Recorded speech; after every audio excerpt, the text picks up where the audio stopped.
بالله من شرور أنفسنا ومن سيئات أعمالنا من يهده الله فلا مضل له ومن يضلل فلا هادي له أشهد أن لا إله إلا الله وحده لا شريك له وأشهد أن محمدا عبده ورسوله وبعد. Ayuhal ikhwah,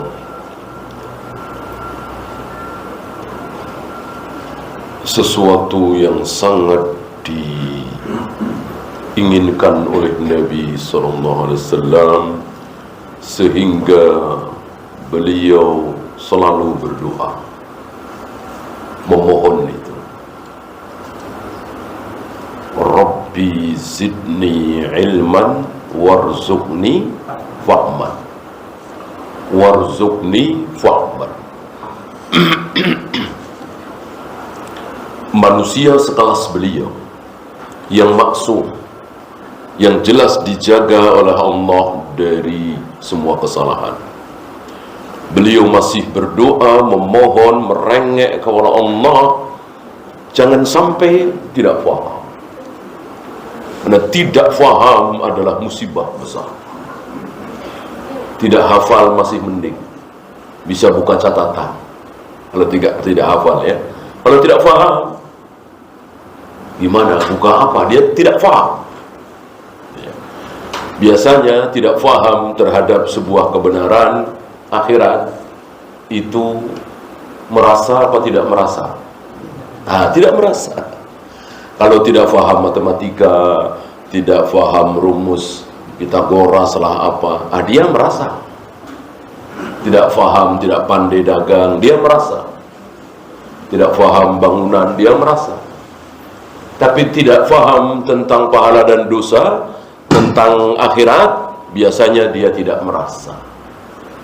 Maka hidupnya biasa-biasa aja, seolah tidak ada masalah. Lihat orang-orang kafir, yang jelas kita yakin mereka akan menjadi penghuni neraka kekal selama-lamanya.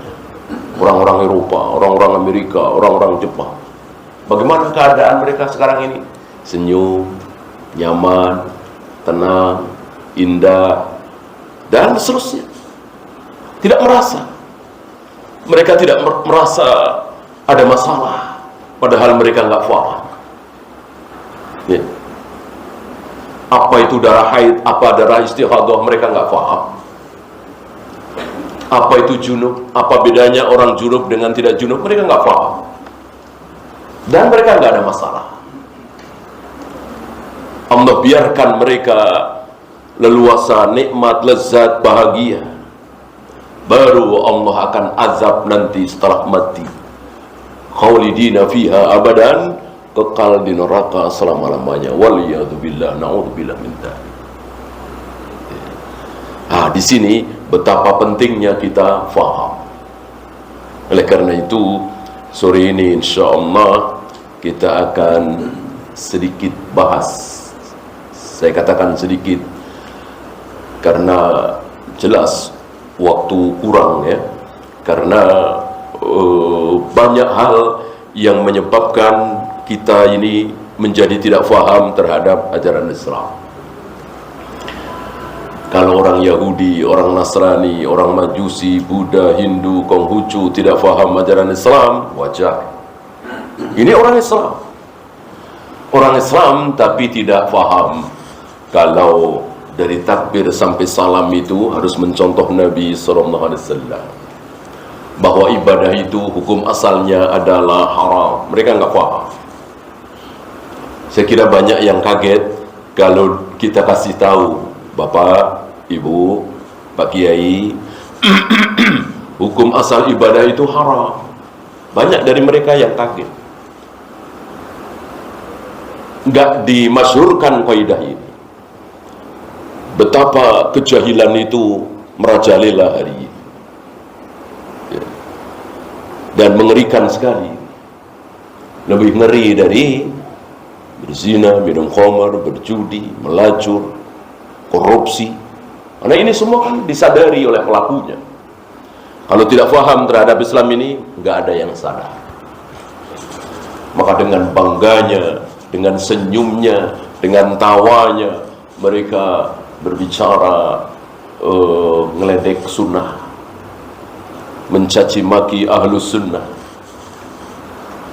dan Allah biarkan. Ya, untuk menyingkat waktu, langsung saja kita masuk apa hal-hal yang menyebabkan kita tidak faham terhadap ajaran Islam. Banyak yang mengatakan itu karena tidak ikhlas. Biasanya kalau belajar nggak ikhlas, ngaji nggak ikhlas, biasanya nggak faham.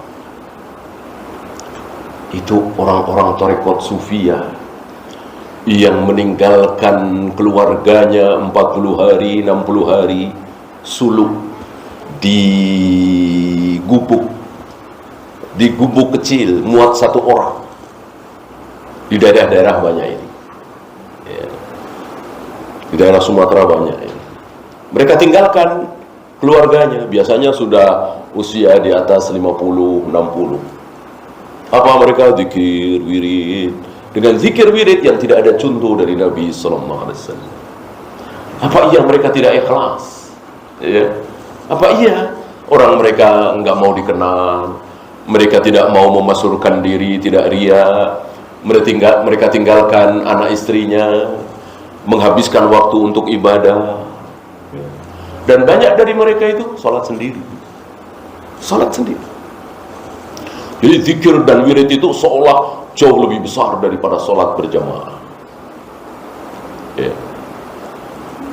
Lihat ini. Pemahamannya kacau sekali. Apa mereka tidak ikhlas? Insya Allah ikhlas. Mereka berharap wajah Allah. Mereka tidak mencari dunia. Yang mereka cari adalah pahala, surga. Tapi mereka nggak paham.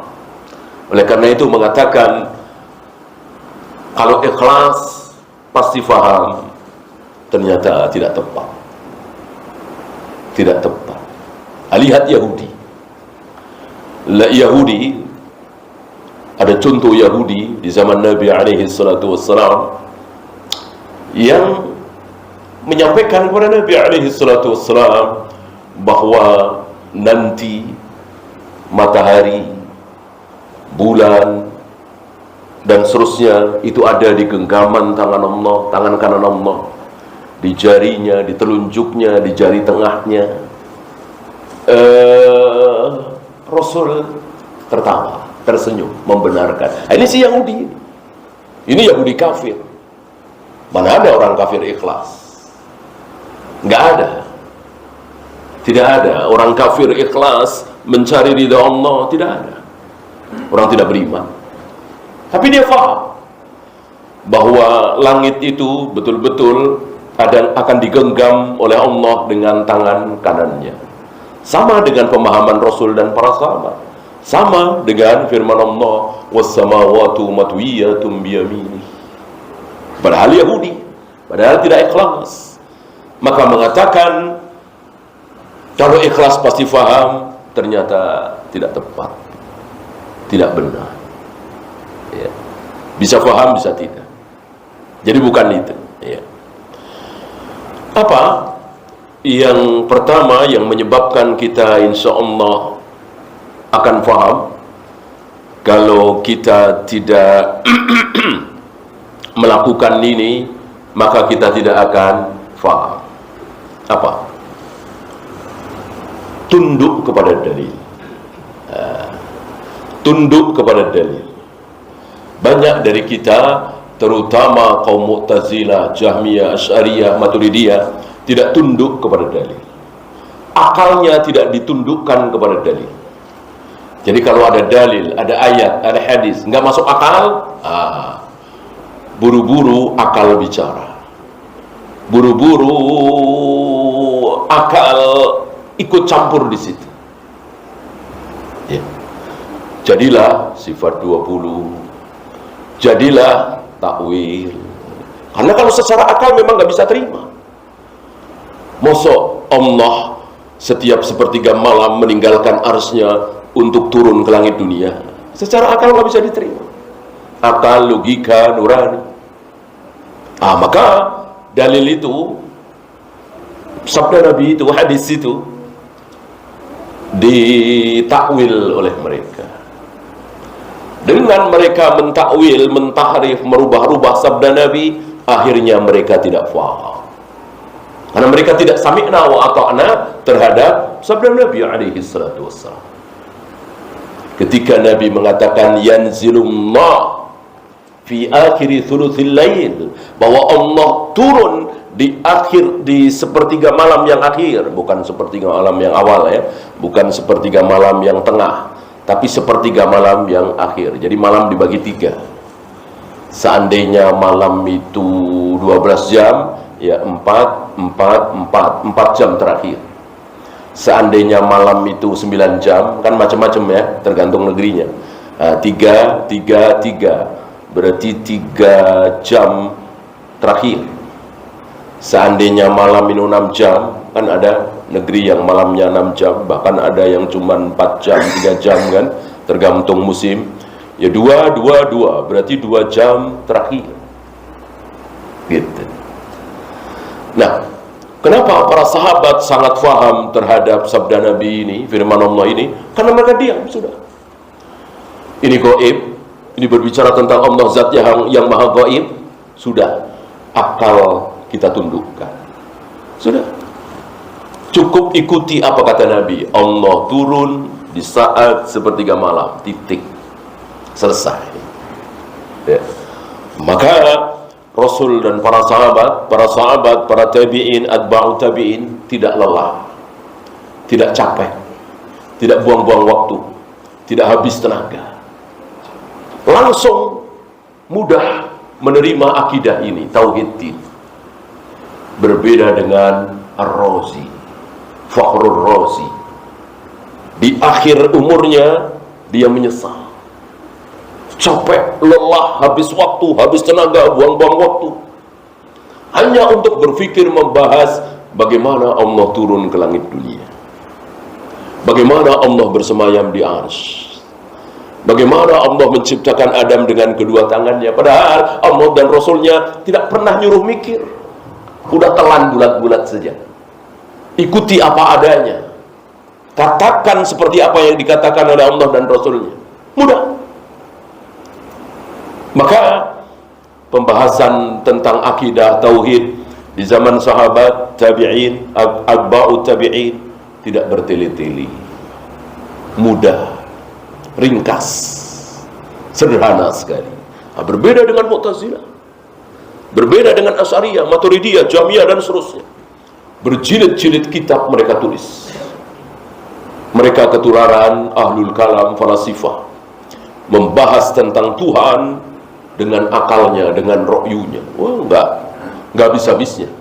Sokrates, Aristoteles, Plato, ini para filosof, orang-orang baik yang percaya Tuhan itu ada, tapi mereka tidak mendapatkan wahyu. Mereka nggak kenal Injil, nggak kenal Taurat, nggak kenal Zabur, apalagi Al-Quran. Kan mereka hidup sebelum Al-Quran diturunkan, ya kan? Mereka berbicara tentang Tuhan, begini, begitu, diskusi, melelahkan sekali. Dan nggak ada yang benar satupun. Nggak ada yang benar satupun, kecuali yang dimiliki oleh orang-orang awam, orang-orang bodoh. Apa?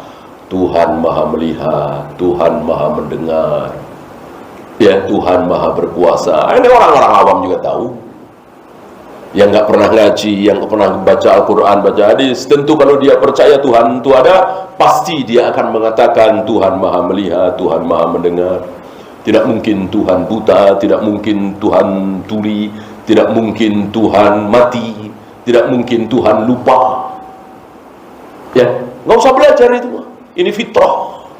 Allah berikan ilmu fitrah ini kepada siapapun yang percaya dengan Tuhan, adanya Tuhan. Yang tidak percaya itu menyalahi fitrah, ya. Oleh karena itu, kalau mereka jujur, mereka tidak bisa mengingkari kalau Tuhan itu ada. Mungkin termasuk Stephen Hawking. yang dengan sombongnya dia bilang Tuhan tidak ada. Coba dalam hatinya, coba di nuraninya, sulit untuk tidak jujur. Insya Allah dia mengakui Tuhan itu ada. Orang Fir'aun aja mengakui, Abu Jahal, Abu Lahab mengakui, cuma di hati, tidak di lisan.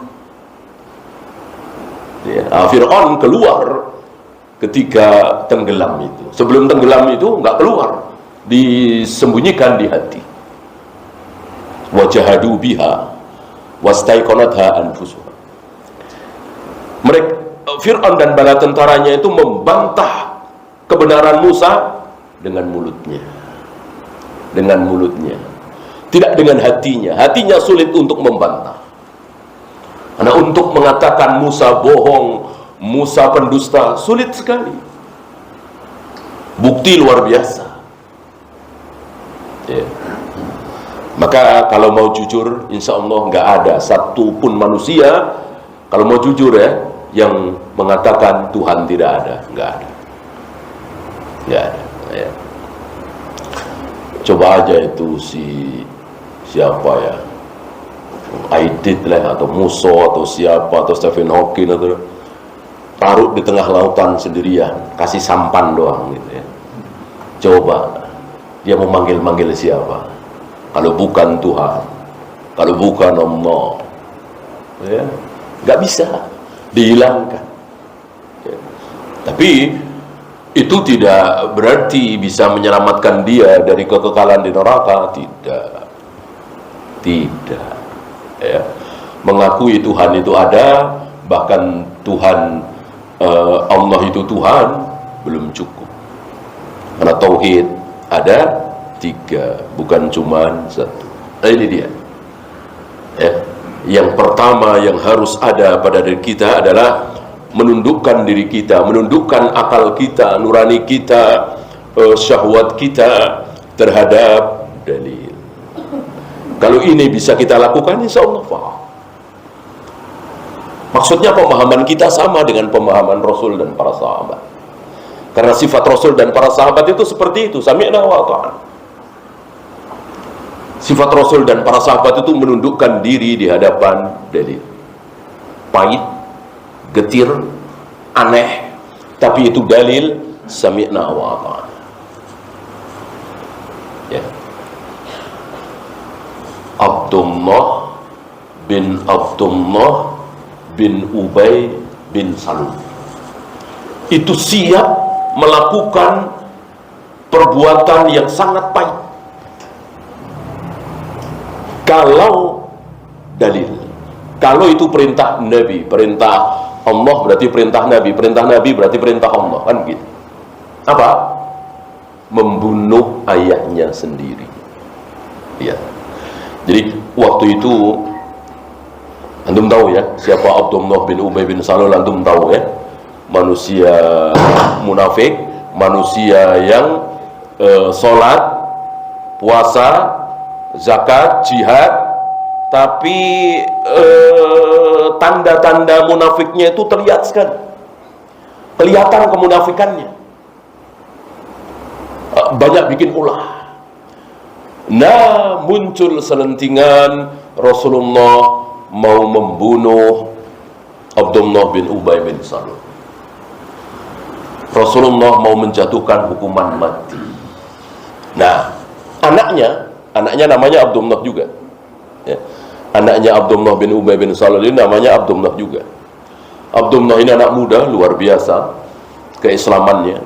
Datang kepada Nabi alaihi salatu wassalam, ya Rasul, kalau betul engkau mau membunuh ayahku ya Rasul, jangan apa? Jangan perintahkan siapa-siapa, perintahkan aku. Luar biasa. Kayak apa?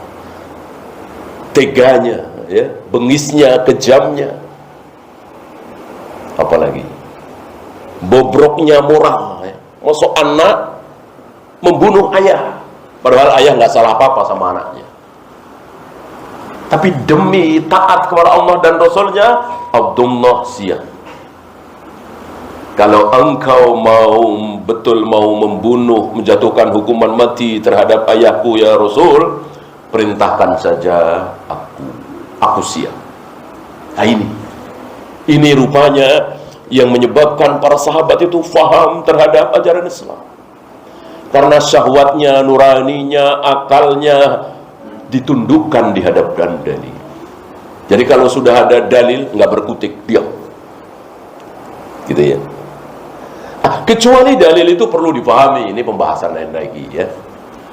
Bagaimana Nabi melarang kita mencegat para petani yang membawa barang dagangannya ke pasar. Kita boleh berpikir untuk memahami dalil itu. Kenapa ya? Bisa dikiaskan kemana ya? Berarti ketika petani baru nanam sudah kita beli duluan, boleh apa tidak nih? Dan seterusnya dan seterusnya. Ini muncul ilmu fikih dari sini. Tapi kalau Allah bersemayam di atas arsy, Allah kelak akan menampakkan betisnya, Allah akan menghentikan gerakan jahanam dengan telapak kakinya. Gimana akal siapa yang bisa mengutak-atik ayat ini, hadis ini? Jangan samakan berita gaib dengan berita yang tidak gaib, seperti jual beli tadi.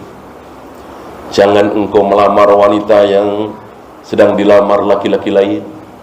Jangan engkau membeli barang yang sedang ditawar oleh orang lain. Ini akal kita boleh berbicara. Maksudnya apa? Kiasnya apa? Ya, al-aqs apa aulawiyah? Ya, ini mafhum mukhalafa apa mafhum muwafaqah gitu. Ya, kita lanjutkan yang kedua. Yang pertama tadi ya, agar kita faham terhadap ajaran Islam, kita tundukkan akal kita, nurani kita, syahwat kita terhadap dalil. Yang kedua, kalau ada apa-apa, kalau ada perselisihan, kalau ada khilaf, jangan lari ke guru masing-masing, jangan lari ke syekh masing-masing, jangan lari ke madhab masing-masing, jangan lari ke ormasnya masing-masing, tapi larilah, kembalilah ke Al-Quran dan Sunnah. Ratusan tahun yang lalu, mungkin sebelum 100 tahun yang lalu ya, di negeri kita ini luar biasa.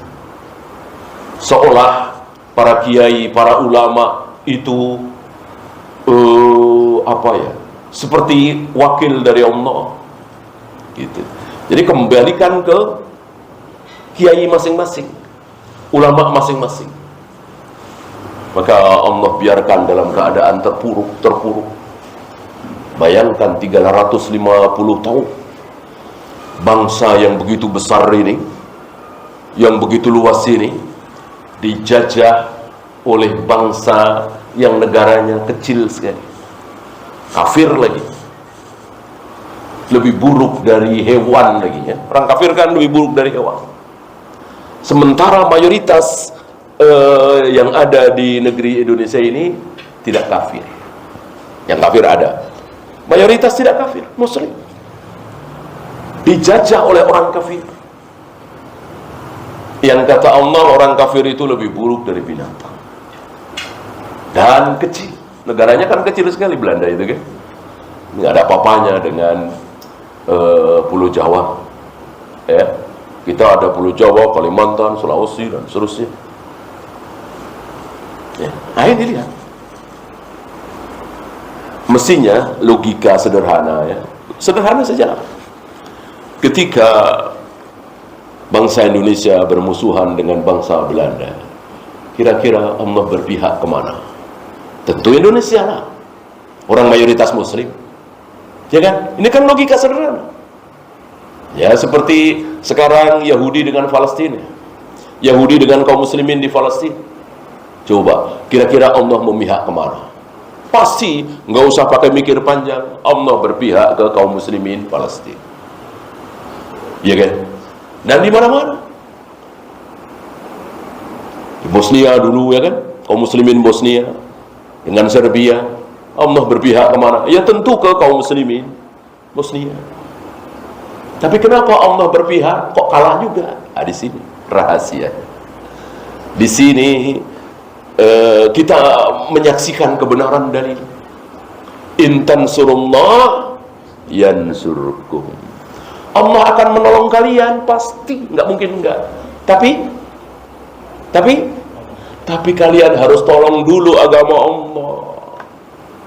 Nggak bisa sholat ditinggalkan, puasa ditinggalkan, syirik dilakukan, bid'ah dilakukan, tiba-tiba Allah mau menolong, nggak bisa. Orang dia nggak menolong agama Allah.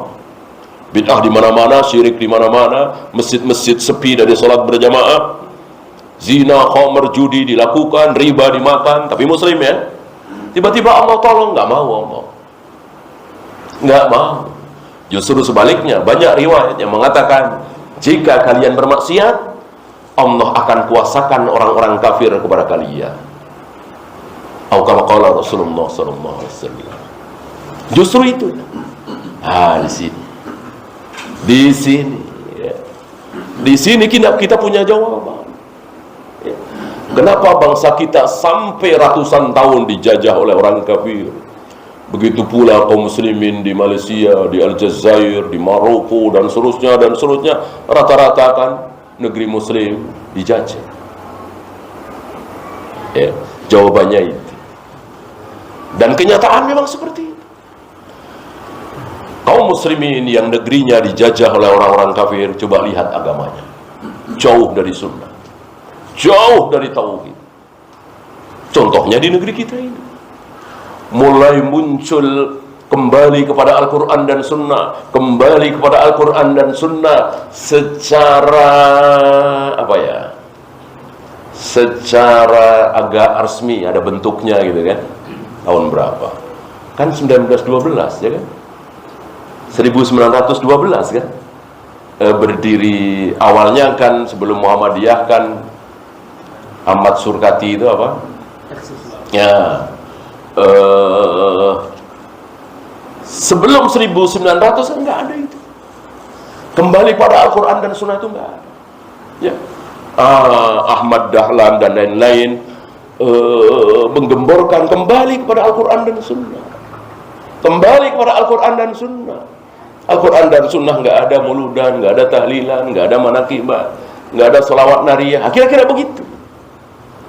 Muncul dengan berbagai macam tantangan tentu. Nggak lama kan? 1912. Terus 13 tahun 1945. Alhamdulillah Allah berikan kemerdekaan. Shadaqallah wa shadaqa Rasulullah sallallahu alaihi wasallam. Ya, jadi tolong dulu agama Allah. Dengan apa? Berantas syirik, berantas bid'ah. Kalau syirik dan bid'ah terus merajalela, mustahil Allah akan tolong. Berarti kita tidak menolong agama Allah. Ya. Maka kembali kepada Al-Quran, kembali kepada Sunnah. Ini apa istilah orang sekarang? Harga mati. Nggak ada tawar-menawar. Ya. Harga mati adalah kembali kepada Al-Quran dan Sunnah. Bukan kembali kepada si A, si B, si C. Ya. Setidaknya semangat ya. Setidaknya semangat. Mereka ini saudara-saudara kita semangat aja nggak punya, gitu ya. Kita setidaknya semangat betul untuk merujuk langsung surat berapa, ayat berapa, hadis sahabat, tidak mampu kita. Setidaknya kita semangatnya ke situ. Nah, mereka ini semangatnya nggak ada dan tidak diberi semangat, ya. Bahkan sebaliknya udah ikuti kiai, nggak bakalan tersesat. Ya, kalau ada apa-apa udah ikuti kiai, ikuti ulama, nggak bakalan tersesat. Nah, itu kan yang digembar-gemborkan di hadapan halayak. Tidak ikuti Al-Quran dan Sunnah. Tidak dimasyhurkan sabda Nabi, taraktu fikum amrain dan tadilu abadan lamma tamassaktum bihima. Aku tinggalkan kepada kalian dua perkara, kalian tidak akan sesat selama-lamanya selagi kalian berpegang kepada dua hal itu, yaitu Al-Quran dan Sunnah.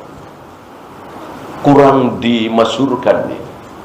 Yang dimasyhurkan tadi, udahlah nggak usah mikir, nggak usah capek-capek, udah ikuti kiai, nanya kiai, nanya habaib, nggak bakalan nyasar, ya. Yang nggak bakalan nyasar, nggak bakalan sesat, yang nggak bakalan salah hanya Rasulullah SAW. Selain beliau bisa benar, bisa salah. Ya.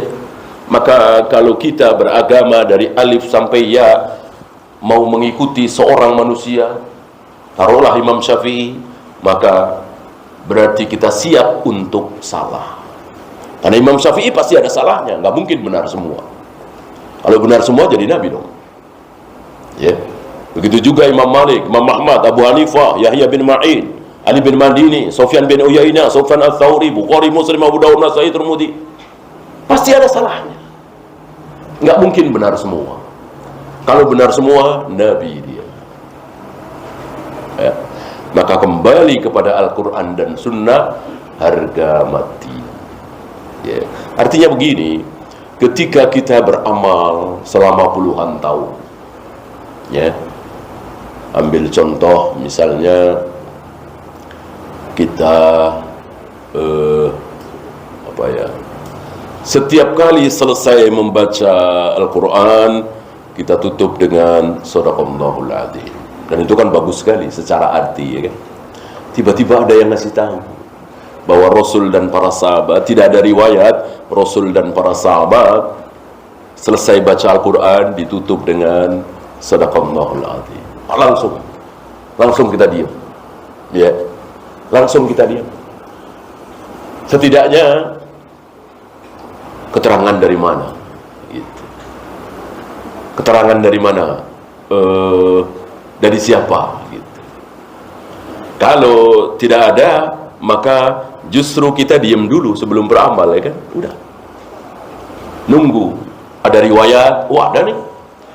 Ternyata Umar pernah selesai baca Al-Quran mengucapkan Shadaqallahul Adzim di hadapan Nabi, Nabi diem misalnya. Baru, kalau nggak ada nanti dulu. Kita punya semangat kembali kepada Al-Quran dan Sunnah. Kalau tidak punya semangat kembali kepada Al-Quran dan Sunnah, ya apa salahnya? Ya betul, iya saya tahu betul. Rasulullah dan para sahabat tidak pernah baca Shadaqallahul Adzim setelah selesai baca Al-Quran. Tapi apa salahnya, orang isinya bagus kok. Itu dia. Apa salahnya, orang isinya bagus kok. Sama dengan tahlilan, muludan. Betul, Rasul dan para sahabat tidak pernah tahlilan, muludan. Tapi apa salahnya, isinya bagus semua. Isinya tasbih, tahmid, tahlil, baca Al-Quran, sedekah. Apa salahnya? Itu dia. Tidak ada semangat kembali kepada Al-Quran dan Sunnah. Ya. Maka semangat kita yang harus kita pupuk adalah kembali kepada Al-Quran dan Sunnah. Kembali kepada Al-Quran dan Sunnah.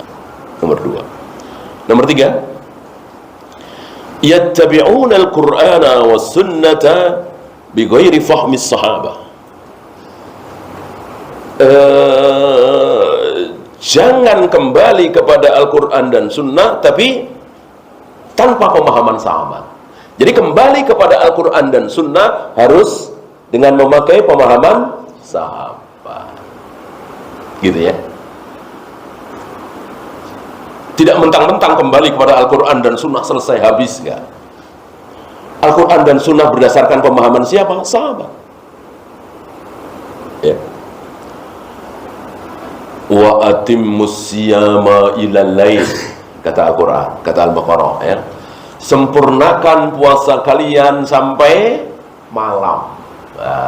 Ayat kan? Kita pahami ayat ini pakai pemahaman kita masing-masing, siap-siap sesat. Kita pahami ayat ini menurut kaidah bahasa Indonesia, siap-siap sesat. Wa atimmus siyam ilal lail, sempurnakan puasa kalian sampai malam.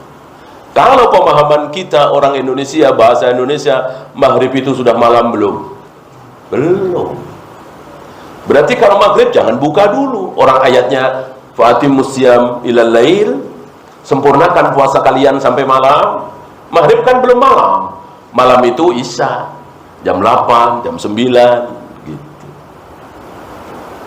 Kalau nggak salah ada itu ustadz yang umur tua, itu siapa namanya, itu bawa ini nih ya. Jadi nggak benar kalau buka itu maghrib. Nih ayatnya gitu. Dia pakai ayat, betul, tapi tidak memakai pemahaman sahabat. Siapa yang paling faham terhadap ayat itu? Tentu Rasul dan para sahabat. Kapan Rasul dan para sahabat buka puasa? Apa? Maghrib. Maghrib. Nah, dari sini kita pakai kaidah bahasa Arab. Kita pakai kaidah syar'i bahwa maghrib adalah malam. Malam itu dimulai dari maghrib, diakhiri dengan subuh. Ya. Jadi pagi dan sore itu istilah kita. Walaupun bahasa Arabnya ada bil guduwi wal asal. Tapi secara kaidah syar'i yang ada adalah siang dan malam. Kapan siang? Dari subuh sampai maghrib. Kapan malam? Dari maghrib sampai subuh. Ya. Maka ada malaikat malam, malaikat siang. Itu pergantian shiftnya di sholat, di sholat subuh. Ya, berkumpul di situ antara malaikat siang dengan malaikat malam. Malaikat siang sudah pada turun, malaikat malam belum naik. Ngapain malaikat malam belum naik padahal ini sudah siang, sudah subuh? Nunggu kaum muslimin selesai sholat berjamaah subuh. Ya. Jadi dua kelompok malaikat ini menyaksikan kaum muslimin yang sedang berjamaah sholat subuh. Itu maksud dari inna qur'anal fajri kana masyhuda. Quran fajar, maksudnya bacaan fajar, sholat subuh, itu disaksikan oleh siapa? Oleh dua kelompok malaikat, malaikat siang dan malaikat malam. Malaikat siang tentu sudah turun, kan memang sudah siang. Malaikat malam belum naik untuk menyaksikan berjamaah sholat subuh. Sampai di sini antum pakai kaidah apa? Kaidah yang pertama tadi. Kalau antum pakai ra'yu, tidak pakai dalil, siap-siap tidak faham. Ya. Ya minimal antum nanya begini, itu salat subuh di mana ya? Di Jakarta apa di Surabaya? Apa di Bali? Apa di Aceh? Kan beda. Apa di Mekah, Madinah lebih beda lagi, 4 jam. Nah, itu dia. Itu dia. Kalau tidak tunduk sami'na wa ata'na. Rasul dan para sahabat, enggak ada satupun sahabat yang bertanya seperti itu. Gak ada satupun sahabat yang bertanya seperti itu. Apa iya kita lebih pintar dari sahabat? Ya, kan yang menerangkan itu Nabi SAW, bahwa ketika kaum muslimin berjamaah sholat subuh itu disaksikan oleh dua kelompok malaikat. Gak ada satupun sahabat yang nyeletuk, ya Rasul itu sholat subuh di mana? Di Mekah apa di Madinah? Apa di Masjidil Aqsa? Kan beda-beda waktunya. Malaikatnya juga yang mana coba beda? Nggak bisa menalar kan kita? Nah, itulah. Kita diberi ilmu oleh Allah sedikit sekali, nggak akan paham kita. Ya katanya malaikat itu malaikat milih yang mana? Berarti pergantian malaikat banyak sekali kan? Sholat subuh lagi di sana, nggak akan terjangkau oleh akal kita. Sama dengan Allah turun ke langit dunia setiap sepertiga menit, nggak akan terjangkau oleh akal kita. Maka jangan pakai akal, tapi pakai iman. Sami'na wa ata'na. Ya, nah ini contoh sederhana. Betapa kita akan sesat walaupun pakai Al-Quran dan Sunnah. Kenapa? Karena pemahamannya tidak memakai pemahaman sahabat. Jadi prakteknya itu harus praktek sahabat. Seperti Nabi memerintahkan kita sholat sunat pakai sutroh, ya kan? Kalau sholat wajib tidak perlu. Kalau makmum tidak butuh sutroh. Yang butuh sutroh cuma imam. Nah, banyak di antara ikhwan-ikhwan kita semangat menjalankan sunnah. Di beberapa masjid itu bikin sutroh pakai kayu, ditulisin sutroh, ada hadisnya. Nah, ini pun sama. Apakah untuk membuat sutroh dari kayu kita taruh di masjid-masjid supaya gampang nanti kalau sholat sunnah? Butuh contoh para sahabat apa tidak? Butuh apa tidak? Tentu butuh. Yang paling faham terhadap ucapan Nabi bahwa sholat harus pakai sutroh, kalau nggak pakai sutroh akan batal kalau dilewati oleh 3 hal. Yang paling faham para sahabat. Ada nggak riwayat para sahabat bikin sutroh pakai kayu-kayu? Kalau ada kita ikuti, kalau tidak jangan. Nggak mungkin kita lebih pintar dari sahabat, lebih benar dari sahabat, lebih faham dari para sahabat. Nggak mungkin. Maka jika para sahabat tidak melakukan, kita jangan melakukan. Kalau para sahabat melakukan, sami'na wa ata'na. Ya, walaupun dilakukan oleh ulama sedunia. Ya, sebentar lagi masjid-masjid yang biasanya sholat tarawehnya sekali habis isya, sebentar lagi nanti 2 kali. Habis isya ada, menjelang sahur ada. Apakah melaksanakan ini butuh contoh dari para sahabat? Butuh contoh apa tidak? Tentu butuh. Tentu butuh. Adakah riwayat Bukhari misalnya, Muslim misalnya, Abu Daud misalnya, bahwa para sahabat mungkin di zaman Utsman atau di zaman Ali atau di zaman Muawiyah, taruhlah di zaman Umar bin Abdul Aziz, masih ada sahabat kan? Ada riwayat para di satu masjid berjamaah salat tarawih 2 kali. Yang pertama habis isya, yang kedua menjelang sahur. Kalau ada sami'na wa ata'na, kalau tidak jangan. Nggak mungkin ada kebenaran luput dari para sahabat. Nggak mungkin ada kebaikan kok belum dilakukan oleh para sahabat. Ya. Walaupun ulama dunia melakukan, ini agar kita faham, ada kaidahnya. Jadi pemahaman terbaik adalah pemahaman para sahabat. Ya. Fa in amanu bimithli ma mantum bihi faqad ihtadaw, kata Allah. Jika orang-orang itu beriman sebagaimana iman kalian, jika orang-orang itu beramal sebagaimana amal kalian, kalian jawab, siapa lagi kalau bukan sahabat? Ketika Allah menurunkan ayat ini, kaum muslimin yang hidup siapa? Sahabat. Tabi'in belum ada, atba'u tabi'in belum ada. Apalagi Imam Syafi'i, Imam Bukhari belum ada. Kaum muslimin yang ada baru para sahabat. Maka khitabnya yang diajak bicara oleh Allah, kalian di sini siapa? Siapa lagi kalau bukan sahabat? Maka Allah mengatakan, jika orang-orang itu beriman, jika orang itu beramal seperti amal kalian, wahai para sahabat Nabi, faqad ihtadaw, maka mereka akan mendapatkan hidayah. Mereka benar. Ini mafhum mukhalafah. Jika mereka melakukan apa yang tidak dilakukan oleh para sahabat, padahal itu ibadah mahdhah, pasti salah. Pasti salah. Ya. Ini yang sangat-sangat perlu dimasyhurkan.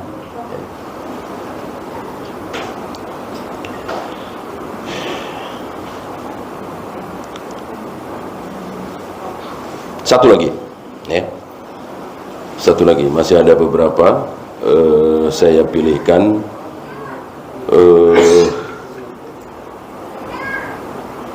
Kias. Nah, kias. Kias ini bisa menyebabkan kita tidak faham terhadap ajaran Islam. Kalau kias itu kita terapkan di 2 hal. Apabila 2 hal ini kita memakai kaidah kias, maka siap-siap kita akan bodoh, akan salah, sesat dalam agama ini. Ya. Maka dalam 2 hal ini tidak boleh pakai kias. Ya. Apa dan apa? Apa dan apa yang tidak boleh pakai kias? Ya. Akidah dan ibadah. Ibadah makhdhah maksudnya. Akidah dan ibadah.